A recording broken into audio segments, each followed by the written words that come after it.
Mes frères, mes sœurs, cousins, cousines, on va faire plaisir à nos amis interistes parce que l'Inter de Milan reste quand même une grande équipe et elle vient de remporter le titre de champion d'Italie pour la 20e fois. Vous allez me dire, l'Inter Milan, c'est pas une grande équipe au niveau mondial, mais si. Mais oui, parce que le ranking UEFA des 20 premières équipes, je vous les donne vite fait parce que je suis sûr que ça vous intéresse. Je suis sûr que ça vous intéresse. En numéro 20, il y a Porto, puis il y a Benfica. En 17, il y a la Juve et Naples. Ensuite, il y a Villarreal, Séville. En 14, le Bayer Leverkusen. En 13e place, l'Atlético de Madrid. En 12e place, le Barça, le grand Barça, 12e place. En 10e, ex-aequo, Borussia Dortmund et Manchester United. Puis on arrive dans le top 10, le numéro 9, Chelsea. Numéro 8, étonnant, Leipzig. Numéro 7, la Roma qui est arrivée en finale ces dernières années, en Europa League, en Conference League qu'elle a gagné. Elle va peut-être arriver en finale cette année-ci de l'Europa League. Et elle sera peut-être la première équipe à battre le Bayer Leverkusen, championne d'Allemagne, qui n'a pas encore perdu. Et puis en 6e place, justement, arrive l'Inter de Milan. Numéro 5, Liverpool. 4, Paris Saint-Germain. 3, Real Madrid. 2, Bayern de Munich. 1, Manchester City. Voilà. Donc, l'Inter Milan est la 6e équipe.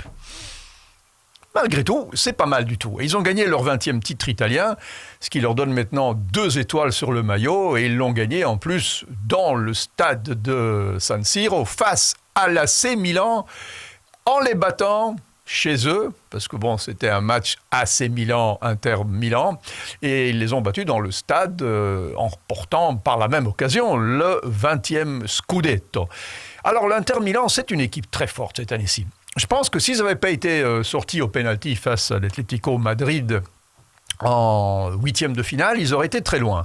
Ils se sont fait sortir au pénalty parce qu'ils avaient raté leur match aller, parce qu'ils ont gagné que 1-0, alors qu'ils avaient raté au moins 3-4 occasions. Et malheureusement, ça ne pardonne pas. Et puis quand on fait 0-1 à l'Atlético et qu'on subit un 2-1 pour arriver au pénalty, après évidemment, vous savez, l'histoire des pénaltys, c'est toujours quelque chose de cruel. Donc l'Inter a été bloquée en 8e de finale, mais elle aurait pu, avec un petit brin de chance qu'elle n'a pas eu, arriver beaucoup plus loin, et peut-être, comme l'année passée, en finale où elle avait perdu face à City. L'Inter de Milan, c'est une équipe très forte cette année-ci. Sommer a remplacé Onana d'une façon assez incroyable. Derrière, vous avez une très belle défense avec Acerbi, Pavard, Bastoni au milieu. C'est peut-être le meilleur milieu de terrain du monde avec City, parce qu'il y a Barella, il y a Çalhanoğlu, il y a Mkhitaryan et les pistons avec Di Marco et Darmian, c'est d'enfer.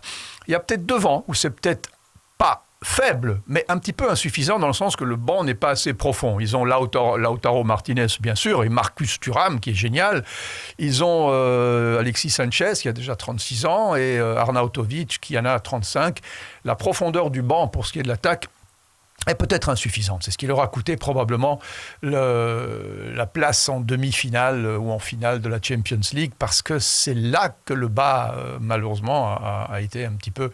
le maillon était un petit peu faible. C'est là où ils n'ont pas réussi à faire la différence. Quand il fallait la mettre dedans, il faut la mettre dedans. Et malheureusement, ça n'a pas été le cas. Alors, Marotta, qui était l'administrateur délégué de la Juve, a été à l'Inter, et on a bien vu que c'était lui qui avait fait Juve et la grande Juve, et qui manque énormément, puisque depuis qu'il est parti, l'Inter monte et la Juve descend.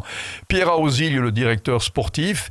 Il y a évidemment Simone Inzaghi, l'entraîneur, le frère de Pippo Inzaghi, le super goleador italien. Les 2 frères, un a très bien réussi dans le foot en tant que superstar, même que Simone Inzaghi était aussi un bon attaquant, mais bon, pas à la hauteur de son frère.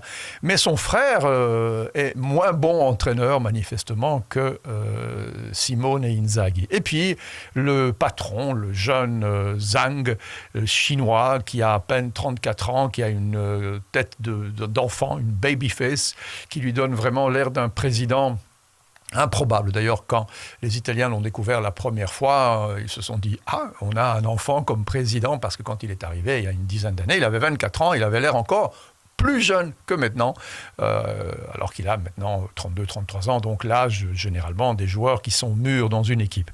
Est-ce que l'Inter peut rester au plus haut niveau les années qui viennent. L'Inter Milan qui a quand même gagné 3 Champions League. Hein. Et je m'en souviens parce que je les ai toutes vues, les finales. Vous allez me dire, ah oui, bah oui, celle de 64, celle de 65, gagnée. Celle de 67 face au Celtic de Glasgow, perdue. Celle face à l'Ajax d'Amsterdam en 72, 72, perdue.